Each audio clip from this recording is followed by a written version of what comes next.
All right, we are down to the short strokes, and we're going to do this succinctly, briefly, and brilliantly. CNBC contributor Robert McTeer, former Dallas Fed Bank president Cam Fine, Independent Community Bankers of America, Columbia B School professor Chris Mayer, and Maryland business professor Peter Morici.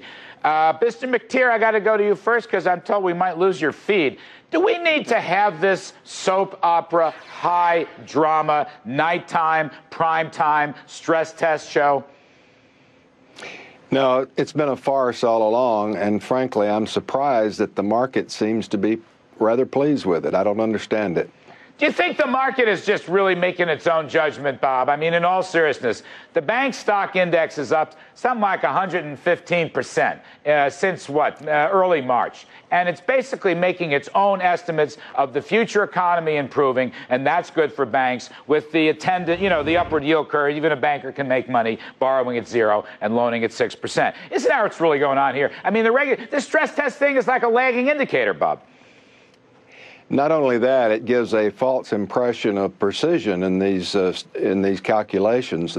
The banks that are arguing with them are just as likely to be right as the regulators are. And you're right, the market is making its own determination. All right, Peter Every bit is accurate. I didn't mean to interrupt. Peter Morici, come on scene here now. I want to know if we're going to nationalize the banks, but I don't think we are. I mean, I actually think I've got to say some nice things about Team Obama because I was wrong a couple weeks ago, and this is not entirely aimed at taking over banks and firing bank CEOs. What's your thought? Well, I think they have adjusted the stress test. As you heard earlier in the show, it's become a feather test to meet market expectations. So now they'll be less likely to be nationalizing or buying shares in most of the banks that need to get additional capital. Most of them will find their way out. Bank of America and Citigroup remain basket cases. I am concerned about Wells Fargo after today. Really? Yeah, really? I mean, they have to raise a lot of capital, and we'll have to see how that works out. Everybody's having a rosy scenario call with their having a group call today explaining how they're going to get this done because they were forewarned. But I don't think we're going to see them heavily involved because Obama's heard the message. People like you and me think it's bad for the economy. I think actually that's a very interesting point, Chris Mayer. I think that there was such a firestorm of criticism, not only over the Rick Wagner firing, not because I want to defend Wagner, but the shareholders should have done it. But now the Chrysler bondholders getting completely screwed and breaking contract law, that I think Team Obama has shifted its gears. Now, you, my friend, are my favorite pro-regulator type guy. So what's your take on this? Well, I think the regulators had to do this. I think the market was looking for something that looks a little more like transparency. And frankly, it's pretty hard to go through the data and look at what a Citi or a B of A or a WAMU really has going on. Do you think the public absorbs this? I mean, I'm sitting up here. I got the smartest reporters in the business, okay? I don't think I really understand what just happened in the last 2 hours. And I know something. I'm at least as smart as your average bear.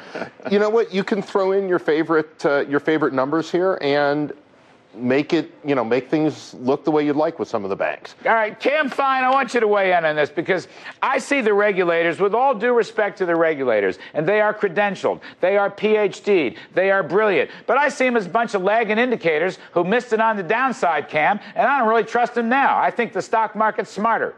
I think the stress test, Larry, was a drive-by, and let me tell you, community banks get stress tested every year. They're called bank exams. And they certainly don't have regulators saying, well, if you fail the test, Mr. Community Bank, we'll just shove some money into your bank. They just close it down and put it into receivership. And so I'm not, sold on this stress test. And if this is a true picture of the health of these banks, right, I think the market is much more reliable. We lost Mr. McTeer, and I apologize for that. We're going to get him back as soon as we can later in the week. But Peter Morici, what do you think about my friend Chris Mayer? Chris loves these regulatory exercises. Chris believes that smart people can regulate banks. Go ahead, Peter. No, I don't think they can regulate banks very well at all. After all, how do we get into the soup that we're in? We need greater transparency so the market can make these decisions for us. What's your response, Chris? You heard Mr. Morici? I got two B school guys here. Go ahead. I don't think the regulators are smart guys who can run the banks.